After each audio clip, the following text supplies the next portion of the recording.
Okay, it's been 2 years into this situation that's taken over the world and all of our lives, and I've been doing this weekly video for 29 weeks already, and I'm gonna give you an update of how it's like, what the situation is like, at least from where I'm at here in Singapore.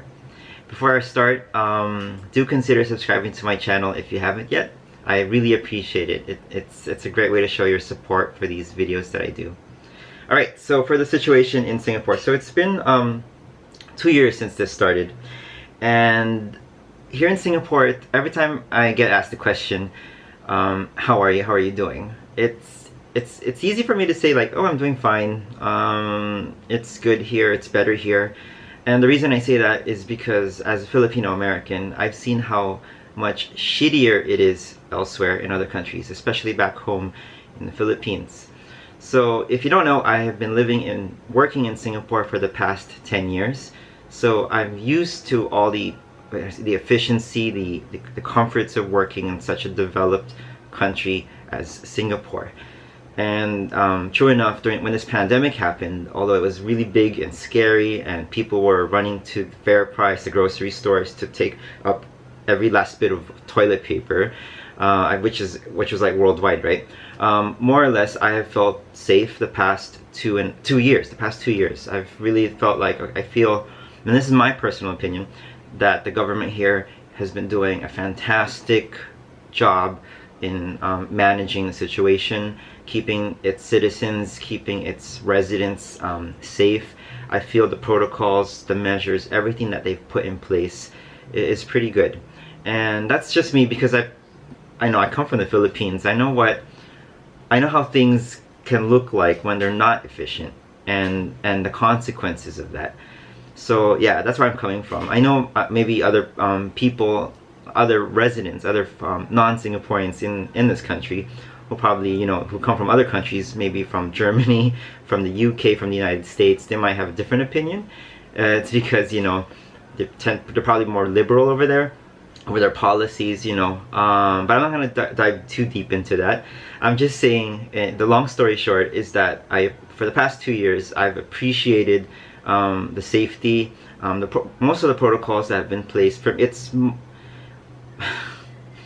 have to pause there. It's more like inconveniences. That's my experience of this situation. These are more like inconveniences. Yes, but I know how bad it is elsewhere. But yeah, so yeah, that's a quick intro of what's happening here in Singapore. I'm gonna move on to generally, like how it's like in January 2022. So right now, the biggest news of the past few weeks is that we could be back in our offices, about 50%. So it was working from home by default last year. They did try to open up back in September, I think, or yeah, before another wave happened back in October. Was it October, September? Yeah, we were supposed to be back in the office, but then they suspended that for a while. But starting with January this year, now that I think, is it 90% of the population here is vaccinated, and they're already giving booster shots. Yeah, people are back in the offices. I'm supposed to be in the office at least twice a week. I'm really thankful that my employer is providing this flexibility. In fact, that's a major thing I feel that I would always consider with this employer, any employer, is that they provide the flexibility for employees to choose when to be in the office and when not to be in the office, or to ease them back into going back to the CBD. Another thing happening right now in Singapore is that gatherings are limited still to 5 people when you're out in public. So I was at Jewel Changi Airport yesterday, and I remember when we walked in, we were in the queue for the restaurant, and then there are really 5 people, groups of 5 people, and they're really strict on that, groups of 5 people. And apart from that, you're also limited to 2 social gatherings per day. I'm not sure the extent of how that's being followed, because I personally don't, which I'll talk about later, I don't really plan too many gatherings or outings these days because of the situation. Yeah. There are existing VTLs, or what we call, that's vaccinated travel lanes. So the country, Singapore, has existing VTLs with other countries. I think United States, with South Korea, with Germany. These, I've seen some of my my Singaporean friends or people who come from those countries have actually been able to make that travel between Singapore and come back. So VTL means you still have to do testing, I understand, on both sides or something like that, but there's like no quarantine, no strict quarantine or no strict isolation. As long as you test negative, you could travel back and forth between these countries. VTL, yeah, I'll talk about that later, what I'm planning to do with the VTL.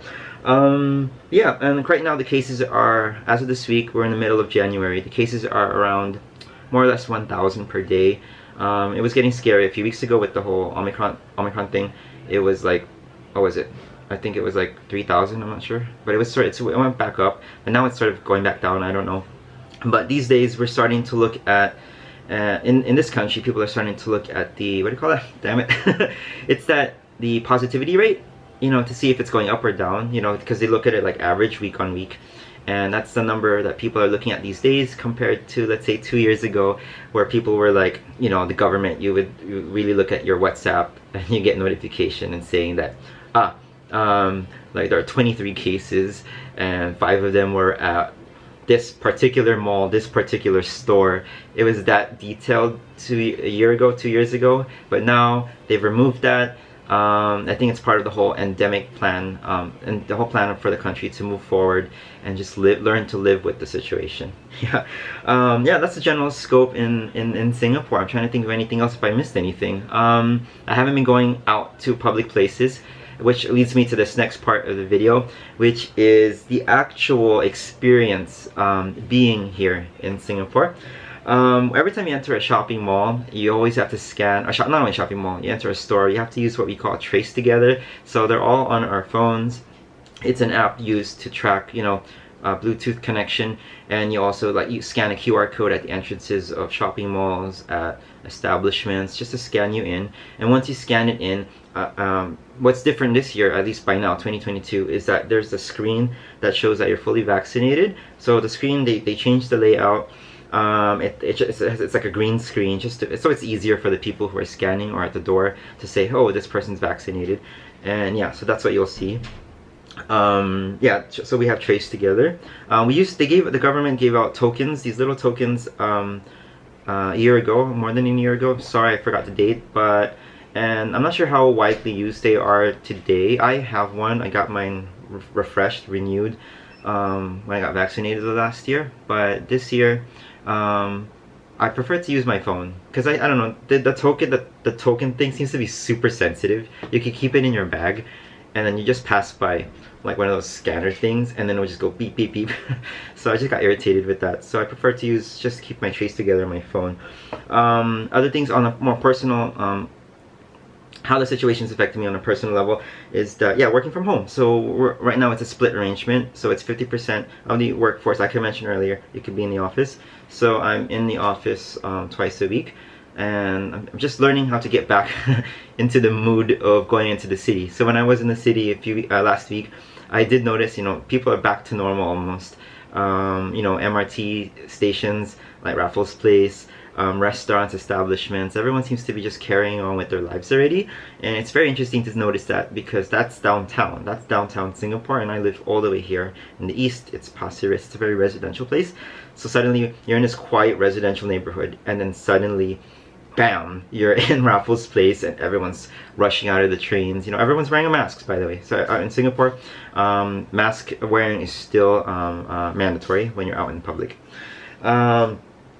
Another actual effect on the situation is, for me right now, is that I refuse to go to large gatherings. By that, I mean, again, we're still limited to 5 people, but I still prefer to meet with just, one-to-ones. I prefer that. So I've been meeting one-to-one with some of my friends, and I try to limit it only when I'm in the CBD, so it's all in one go. If I'm in the office on a Tuesday and on a Friday, that's when I go out. And on the evening, I would also plan hanging out with, catching up with an old friend. I think it's important to still meet people safely, of course. It's for my own mental health and for your own mental health. If you could do that safely where you're at. Yeah. And the last part of this video, masks. And speaking of masks, I took out a whole bunch. So, and I'm gonna unbox or reveal one of them that we just got issued.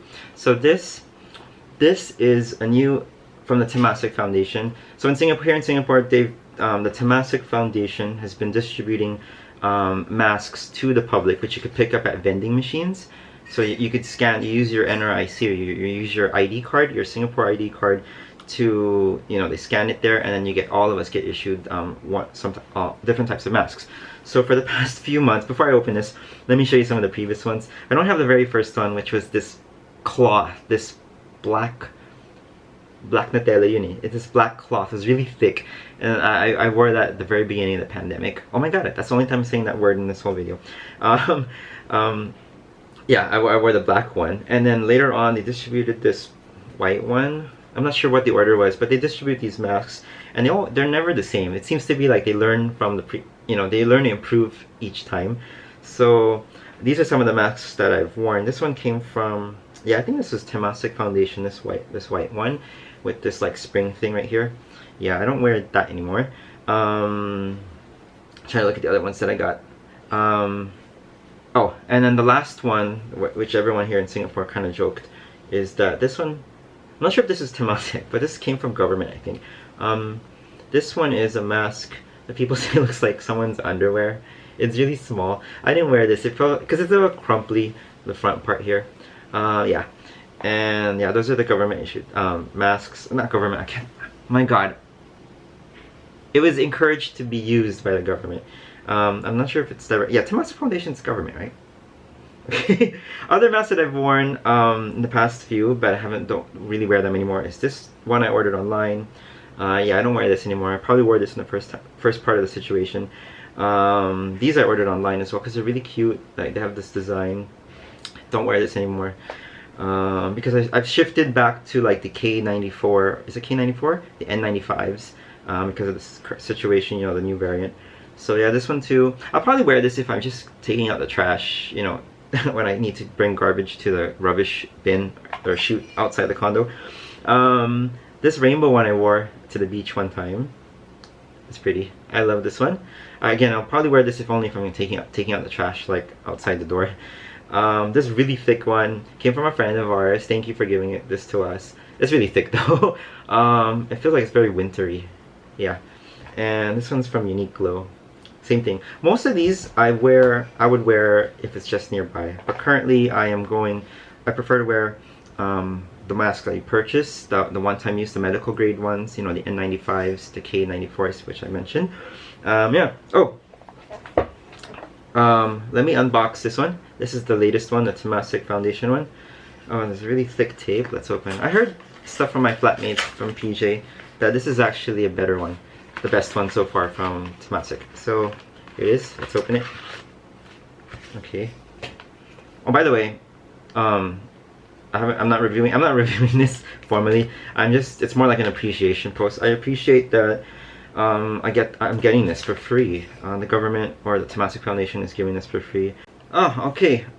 What just happened? It wasn't me. This is the first time in 28 weeks that my camera, the memory ran out. So I had to force myself to cut. That's the only cut I've had in 28 weeks. Okay, let me continue. So, yes, oh, you missed my emo. I was completely going emo over, I was emoting over how thankful I am that I feel like I'm being taken care of while I'm here in Singapore. So I'm not doing a review of these masks. I mean, I'm just thankful I'm getting it for free. I'm not the complaining type. I really appreciate all of this. So anyways, let me just get to the point. Oh. Okay, there's this thing here at the top. I think it's like for the nose. Like an extra cushion for the nose. Well, this might be the most comfortable Temasek. Let me wear it. Oh, it is comfortable. I can't believe it's comfortable. This one is really comfortable.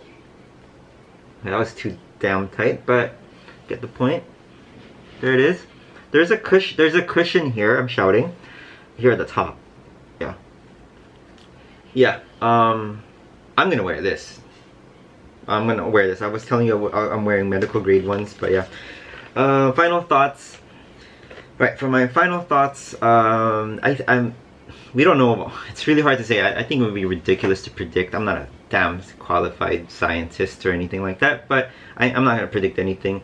I think what we just need to do is just continue to be safe wherever we are on this planet, and yeah, we just need to continue to be safe. Oh, I forgot to mention one thing. The ART tests, I do that regularly. Maybe I do that every week, once a week, to check, you know, just in case I'm not like asymptomatic or anything like that. So I've been self-testing more often these days. It's just part of my routine every week, since I'm being responsible. That's what I like to think of it. I like when if I'm meeting friends, or being in a group of friends, at least in those rare instances, I try to get tested around the time before meeting up, or maybe a few days after, just to know my status. Yeah, so just to know my status. So I just got rattled because my video got cut. First time ever my video got cut because of the memory ran out.